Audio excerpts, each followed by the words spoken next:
Hoje a gente vai fazer a leitura de algumas parábolas do Messias, que está no capítulo 13 do livro de Mateus, que em hebraico é Matitiahu 13. As parábolas são muito importantes para nos dar discernimento a respeito de muitos símbolos das Escrituras.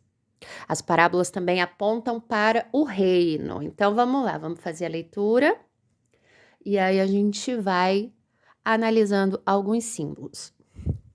Eu vou usar a versão King James atualizada e, se vocês quiserem, vocês acompanhem aí na Bíblia de vocês, tá? A primeira parábola que o Messias contou é a parábola do semeador. Eu não vou ler essa parábola porque eu já fiz um áudio sobre essa parábola e ela é uma das maiores aqui desse capítulo. Então eu não vou fazer a leitura da parábola do semeador. Mas a parábola do semeador vai tratar das sementes que caíram no caminho, que as aves a devoraram, da semente que caiu no solo rochoso, da semente que caiu nos espinhos e, finalmente, a semente que cai na terra fértil. Essa que cai na terra fértil são os eleitos, né? São os verdadeiros regenerados. E depois, os discípulos perguntaram para o Messias: por que lhes falas por meio de parábolas? Aí o Messias respondeu: porque a vós outros foi dado conhecimento dos mistérios do reino dos céus. Mas a eles quem? Aos incrédulos, aos cegos. A eles isso não foi lhes concedido. Tá vendo? A mensagem não é para todos. Apesar da gente ter que falar a mensagem para todos, apenas alguns vão ouvir e compreender. E aí continua o verso, pois é quem tem, mais se dará, e terá em abundância. Mas ao que quase não tem, até o que tem lhe será tirado. Por isso, eles falam por meio de parábolas, porque vendo, não enxergam, têm olhos, mas não vê. E escutando, não ouvem. Têm ouvidos, mas não ouvem, muito menos compreendem. Além de não conseguir ouvir a palavra da verdade, eles não compreendem, eles não conseguem compreender. Aqui fazendo referência aos religiosos, aquele povo lá que estavam seguindo, né, as tradições do pessoal do fariseu, que eles estudavam a palavra, eles tinham conhecimento da palavra, mas eles tinham olhos para ler a palavra, mas eles não viam. Eles tinham ouvidos para escutar a palavra. O Messias era a palavra viva que estava ali no meio deles, mas eles não ouviam o Messias. Muito menos compreendia.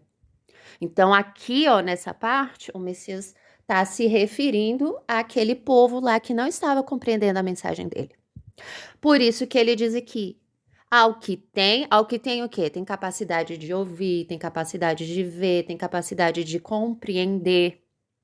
Esses se dará e eles terão em abundância. Mas os que quase não têm, o que é quase não tem?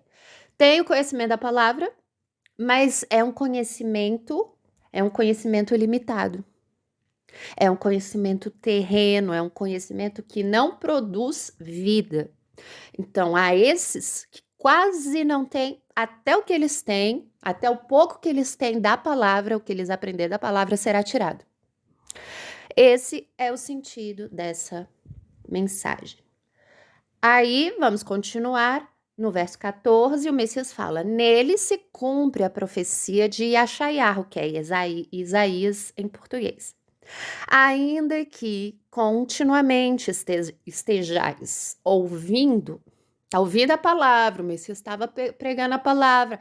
as trombetas estão sendo tocadas, está pregando o reino, o evangelho. Ainda que eles estejais ouvindo, jamais entenderão. Mesmo que sempre estejais vendo, nunca percebereis. Essa é a cegueira das pessoas que andam na palavra, mas não conseguem compreender a mensagem das boas novas, não conseguem compreender a essência das escrituras. Estão ali estudando a Bíblia, estão interpretando a Bíblia segundo achismos, estão lendo a palavra sempre, mas não conseguem enxergar e não conseguem compreender. Então, o que eles fazem? Eles começam a usar a palavra em benefício próprio, ou então dando interpretações pessoais. E isso também acontece, né, nas interpretações que a Igreja de Roma dá muitas vezes às Escrituras, né, em benefício próprio. Eles invertem a perspectiva. Então, eles usam o Evangelho para negar a perspectiva de Israel e coloca a Igreja dos Gentios, né, como ali a detentora dos direitos da história, de todo o testemunho antigo. E não é assim que nós lemos nas Escrituras, né? Esse é um tipo de cegueira. A pessoa está lendo ali, mas ela não enxerga que não é essa perspectiva. Né? A Igreja de Roma, ela é como se fosse uma versão gentílica do que era ali as tradições do judaísmo, né? Que tinha a palavra, mas interpretava segundo os próprios interesses. Muitas vezes interesse, quer dizer, né? Na maioria das vezes interesses segundo perspectiva da terra. Nós somos aqui os representantes do Elohim vivo, tudo que a gente faz é diretamente do Criador e tal, e tira, né, a salvação dos pequenininhos.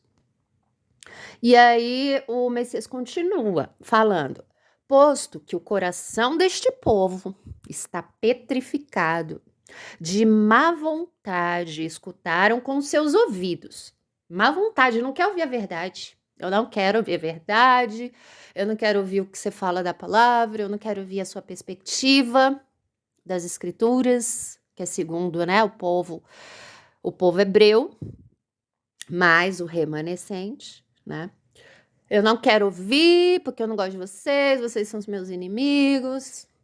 E assim todo o tempo, né? As pessoas estão mais preocupadas em defender tradições do que defender a própria Bíblia ali, que o Espírito está revelando, né, pra gente aqui, tá abrindo nossos olhos. É o próprio Espírito do Pai que abre nossos olhos para que a gente consiga compreender muitas coisas. E aí o Messias continua, ó. O coração desse povo está petrificado, de má vontade, escutaram com seus ouvidos e fecharam os olhos para evitar que enxerguem com os olhos. Eles não querem ver. Ouçam com os ouvidos, compreendam com o coração. É o coração que compreende. Convertam-se e sejam, por mim, pelo Messias curado. Messias, palavra viva, veio trazer vida em abundância, mas eles não queriam fechar os olhos e os ouvidos para a palavra de vida. Mas, continuou o Salvador, abençoados são os vossos olhos, porque enxergam. Aqui está falando para os discípulos, para aquelas pessoas que estavam dando ouvido para o Messias. Abençoados, bem-aventurados os vossos olhos, porque enxergam, e os vossos ouvidos, porque ouvem. Pois com certeza vos afirmo que muitos profetas e justos do passado desejaram ver o que vocês estão vendo e não viram, e ouvir o que vocês estão ouvindo e não ouviram. Tá vendo? Ó, Messias veio trazer mensagem de boas novas. Boas novas é evangelho. Quando a gente fala evangelho, é boas novas. Veio trazer essa mensagem de vida eterna. O povo do passado não tinha mensagem de vida eterna. Ele veio trazer essa mensagem. Os justos e profetas, os que verdadeiramente estavam seguindo o Pai no passado, esses que tinham um coração humilde e puro, esses aí desejaram ver o que as pessoas no tempo dele estavam vendo. A mesma coisa nós, né? A mesma coisa nós. Muitos do passado gostariam de ter a tecnologia que a gente tem hoje para pesquisar muito mais as escrituras, que hoje a gente tem aplicativo, né, que faz pesquisa rapidinho. É muito bom. Muitos do passado gostariam de ter essa tecnologia, né, mas não tiveram. Como a gente tem, vamos aproveitar, né, gente? Portanto, atentai para o que significa a parábola do semeador. Aí aqui ele vai explicar a parábola do semeador. Devemos prestar bem atenção, porque a forma como o Messias interpreta a palavra nos dá uma direção para que a gente interprete as outras também. Então, se a gente medita nesses símbolos aqui da forma como ele interpretou, a gente consegue interpretar as outras. Tá? Então, eu vou pular aqui. E aí ele vai contar a parábola do joio. Depois da parábola do semeador, ele vai contar a parábola do joio, que eu também já falei a respeito aí. Então, eu também não vou contar aqui, tá, gente, essa parábola. Mas é a parábola que ele vai falar do trigo, do joio que cresceram juntos. O maligno plantou o joio, semeou o joio, quando os discípulos morreram, os principais discípulos, e aí começaram a crescer juntos até o final dos tempos, ou seja, todo esse tempo do Messias até o fim dos tempos, joio e trigo estão crescendo juntos. Aí depois ele vai contar a parábola do grão de mostarda e do fermento. Então vamos lá, essa parábola eu vou falar para vocês. Outra parábola ainda lhes propôs Yahushua dizendo: o reino dos céus é como um grão de mostarda que um homem tomou e plantou em seu campo. Embora seja a menor dentre todas as sementes, quando cresce, chega a ser a maior das plantas e se torna uma árvore, de maneira que as aves do céu vêm aninhar-se em seus ramos. Pequenininha, semente pequenininha, que quando cresce se torna a maior das árvores. Aqui, gente, a gente pode interpretar de várias formas, ó. Pequenininho, humilde, humildade. A maior de todas as árvores. Árvores também muitas vezes é comparado com pessoas nas escrituras, né? Nabucodonosor, o sonho, né, de Nabucodonosor, teve um sonho lá que ele teve. Ele sonhou que ele era uma árvore enorme, né? E todas as pessoas se beneficiavam daquela árvore lá. Então aqui a gente vê que essa parábola também pode estar se referindo ao próprio Salvador, né? Olha aqui, ó, os ramos do Salvador, as aves do céu. Aves dos céus também está relacionado com mensageiros celestiais, né? Com anjos. E aí eles vêm aninhar-se nos ramos, eles se aproximam dos ramos. Quem são os ramos? São os eleitos. Então, como que a gente pode interpretar isso? Ó, os seres celestiais, eles se aproximam dos eleitos. Olha que interessante isso, não é, gente? Vamos lá para outra parábola. E contou-lhes mais outra parábola.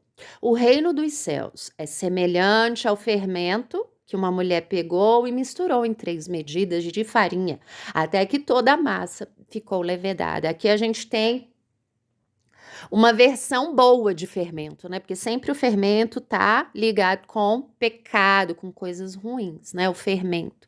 Porque o fermento, ele entra na massa, né? E em pouco tempo ele leveda a massa cresce. Assim é o pecado, né? O pecado, se você botar um pouquinho de pecado, um pouquinho de coisa ruim, o que que acontece? O pecado rapidamente fermenta e contamina todas as pessoas. Assim é o pecado. Mas nesse caso aqui, a gente vai ver o fermento sendo usado como algo bom para representar o reino dos céus. E como a gente entende isso daqui? A mulher pegou, misturou 3 medidas de farinha até que toda a massa ficou levedada. Aqui, ó, é o próprio evangelho, a própria mensagem, ela também funciona como um fermento, né? A gente vai pregando a mensagem e essa mensagem também vai sendo aí disseminada, né? E contagiando também as pessoas. A gente pode entender dessa forma, né? O fermento é algo que se multiplica rapidamente. No caso aqui, massa também de pessoas. Paulo também usou essa palavra massa para se referir ao povo israelita, né? Que ele fala lá em Romanos 11, que se a massa é kadosh, se a massa é santa, né? As pessoas também seriam. Não estou lembrada exatamente as palavras, mas é aquela passagem que também vai falar da raiz e dos ramos, né? Se a raiz é santa, a raiz é o Messias, os ramos também serão. Continuando aqui, ó, todas essas coisas falou Yahushua à multidão, por meio de parábolas, e nada lhes dizia sem usar palavras enigmáticas, sem usar palavras misteriosas, sem falar desta forma aqui, por parábolas. As parábolas são como visões proféticas, profecias, sempre ali de uma forma que só os que têm olhos vão enxergar e os que têm ouvidos vão ouvir. Assim funciona as escrituras, a mensagem do Pai. Por isso que o Messias falava por meio de parábolas. E assim cumpriu-se o que fora dito por meio do profeta: abrirei em parábolas a minha boca, proclamarei coisas ocultas desde a fundação do mundo. Esse é o mistério que nós precisamos compreender, que está aqui, ó, à vista de todos, nas escrituras, mas poucas as pessoas que vão conseguir compreender.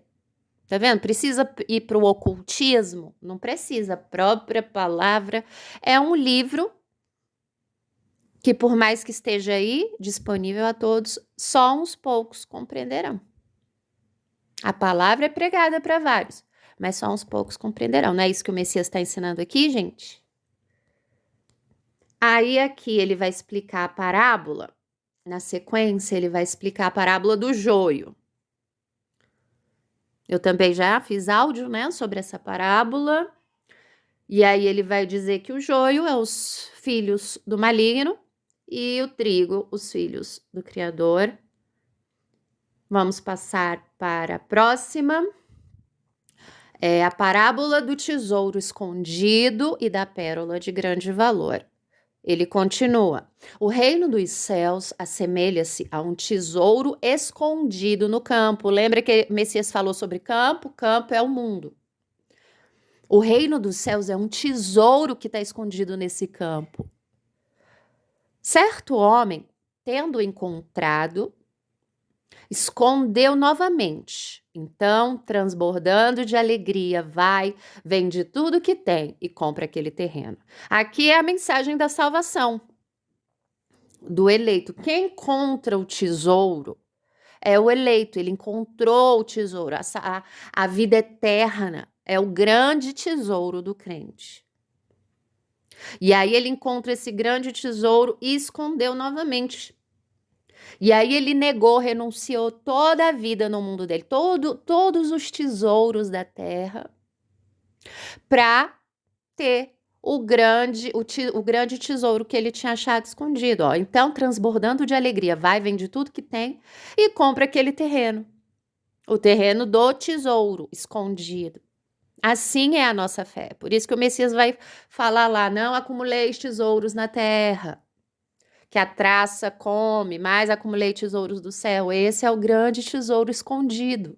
Escondido porque é de ocultismo? Não, escondido porque não é para todos. Tá vendo? A própria palavra diz. A mensagem, ela é pregada a todos, mas uns poucos vão encontrar esse tesouro. Tá vendo como a parábola toda tá alinhadinha com as palavras do Messias, os conselhos dele? Da mesma forma, o reino dos céus é como um negociante que procura pérolas preciosas. Quem procura pérolas preciosas na visão das escrituras? O sábio. Lembra que o Messias fala? Não, joguei pérolas aos porcos. Pérolas é o quê? É a sabedoria da palavra. Esse negociante procura pérolas preciosas, procura conhecimento, procura verdade, procura sabedoria. E assim que encontrou uma pérola valiosíssima, que é a palavra do Messias, né?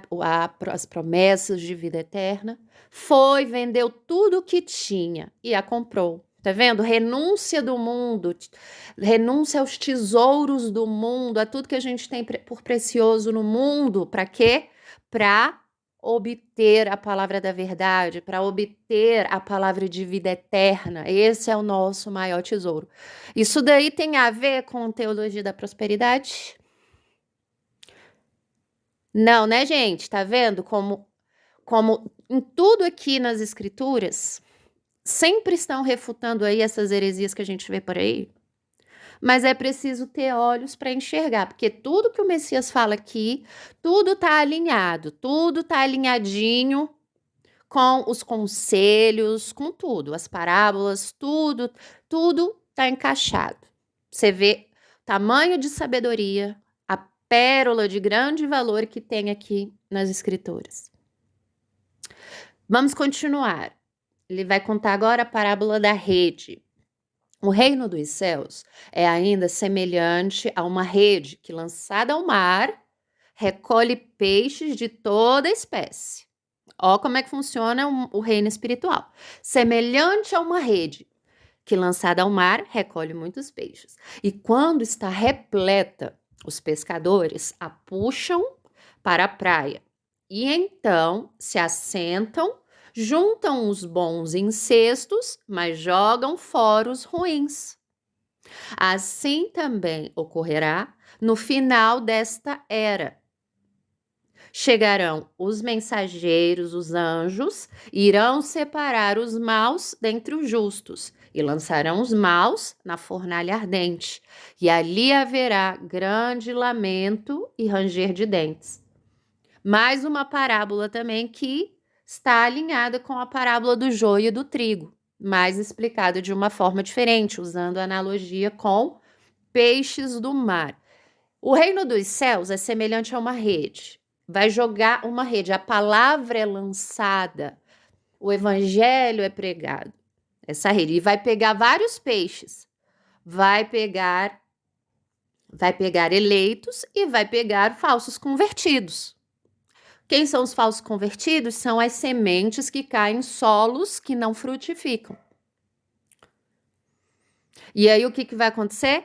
Vai separar joio de trigo, vai separar peixe ruim de peixe bom.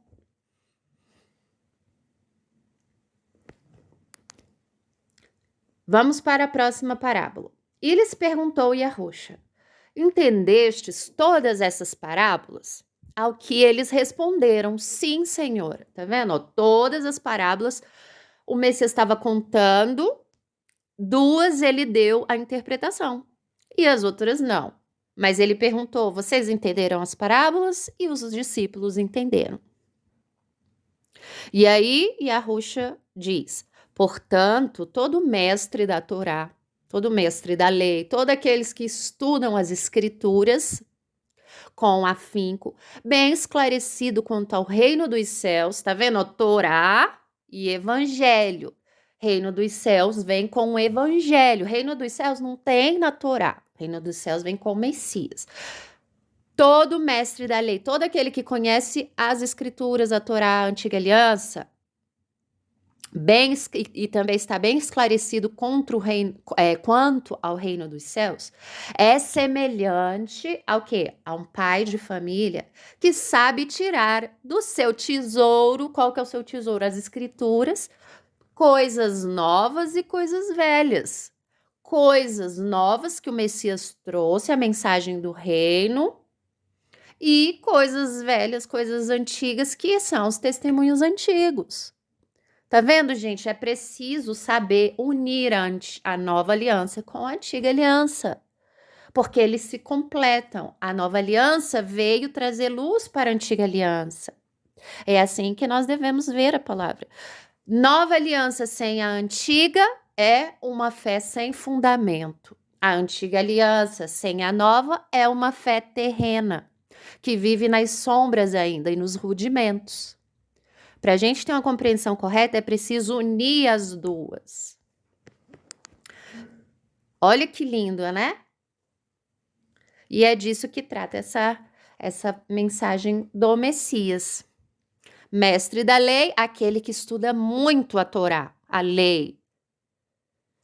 Esclarecido quanto ao reino, entendeu a mensagem das boas novas. Esse sim é semelhante ao pai de família que sabe tirar do seu tesouro coisas novas e coisas velhas. Mais um profeta sem honra. Havendo terminado de contar essas parábolas, o Messias se retirou dali. Ah, tá, gente, aí aqui finaliza, né, as parábolas. Mas só para finalizar o capítulo 13, vamos lá, né? Vamos ler isso daqui. E aí ele saiu dali, ele contou as parábolas e saiu. E chegando à sua cidade, começou a ensinar o povo na sinagoga, de tal maneira que as pessoas se admiravam e exclamavam: de onde lhes vem tanta sabedoria e esses poderes para realizar milagre? Olha como que é a operação do Espírito do Pai, né? Messias não teve educação teológica formal, mas ele tinha sabedoria que vinha do próprio Espírito. É como Davi orou, né? Tenho mais sabedoria, tenho mais entendimento que os anciãos, que os mestres. Por quê? Porque medito na sua palavra de noite. Isso é uma promessa, gente. É uma promessa. Se a gente buscar conhecimento, entendimento da palavra, como quem busca ouro, como quem busca ganhar na Mega Sena. Pergunta para alguém, você prefere ganhar na Mega Sena ou descobrir os mistérios das escrituras, ter muita sabedoria? O que você acha que a pessoa vai responder? O que ela responder é onde o coração dela vai estar. E o Pai, ele só vai revelar do seu espírito aqueles que realmente têm sede e fome da justiça dele, que consideram a palavra dele como o grande tesouro escondido, que vale mais do que todos os outros. Será que as pessoas teriam a coragem de largar tudo? Não, eu não quero ganhar na Mega Sena, eu prefiro achar a minha pérola de grande valor. Será que as pessoas dariam esse passo de fé? Dificilmente, né, gente? Pois então, as escrituras, a mensagem do reino, a vida eterna é a nossa pérola de grande valor, que vale mais do que qualquer outro tesouro do mundo. E aí o Messias, ele tinha muita sabedoria e assim o povo ficava admiradíssimo com a sabedoria dele. E aí o povo, como sempre, né, na sua inclinação da carne, eles falaram: ora, mas não é este o filho do carpinteiro? Não é esse? Ué, mas esse daí que tá falando, tá realizando esses milagres com tanta sabedoria, esse não é o filho do carpinteiro, né? Aquele Zé Ninguém que a gente conhece. Essa é uma inclinação da carne, né? As pessoas, elas costumam se admirar, né? Assim, elas costumam admirar pessoas que tenham ali títulos, né? Que tenham ali características, né, de pessoas que têm a glória do mundo, né, da terra. Mas para o Pai não é assim, não é dessa forma que funciona, né? Tanto é que a gente vai ler na palavra lá. O que para os homens é elevado, para o Criador não é. E o que para com os homens é pequeno, para o Criador é grande. Tá vendo a contramão do mundo? E aí o povo lá continuou: o nome da sua mãe não é Maria, e o de seus irmãos não é Jacove, que é Tiago, José, Yosef, Simão, Shimon e Yahudá, Judas? Não é? Ele não é ali aquele que a gente conhecia? Não vivem entre nós todas as suas irmãs? O povo, né, já ali comentando. Portanto, de onde que obteve esses poderes, né? A gente conhece ele vivia aqui com a gente e de repente aparece desse jeito? De onde que veio isso daí tudo? E ficavam escandalizados por causa dele. Entretanto, Yahusha lhes afirmou: não há profeta sem honra a não ser em sua própria terra e em sua própria casa. E Yahusha não realizou ali muitos milagres por causa da falta de fé, da incredulidade daquelas pessoas. Isso daqui também nos ensina muitas coisas, que é o seguinte, normalmente as pessoas, as pessoas mais próximas de nós, elas costumam não dar credibilidade, né, ao poder que o pai costuma operar, porque eles falam, mas né, a gente conhece as pessoas e de repente aparece aí com tanta sabedoria, né? E aí as pessoas não dão crédito. Não é assim que acontece? Por isso que o Messias fala: não há profeta sem honra, a não ser na sua própria terra, na sua própria casa. As pessoas conhecidas não valorizam a pregação, né, das pessoas que já conheceu. Isso daí acontece com vocês, gente? É assim? E aí, o que aconteceu? Por conta dessa incredulidade, o Messias não realizou ali grandes milagres. Interessante, né, gente? Bom, é isso. Aqui finaliza o capítulo 13. Espero que essas palavras possam trazer edificação aí para os irmãos. Meditem nessas palavras. Busquem os tesouros do reino, como quem busca tesouros da terra, e vocês vão ver aí o Pai enchendo o coração e a mente de vocês de muita sabedoria e, consequentemente, de muita alegria também. Tá bom, gente? Um grande abraço para todo mundo aí e até a próxima, se o nosso Altíssimo Todo-Poderoso quiser. Tchau, tchau.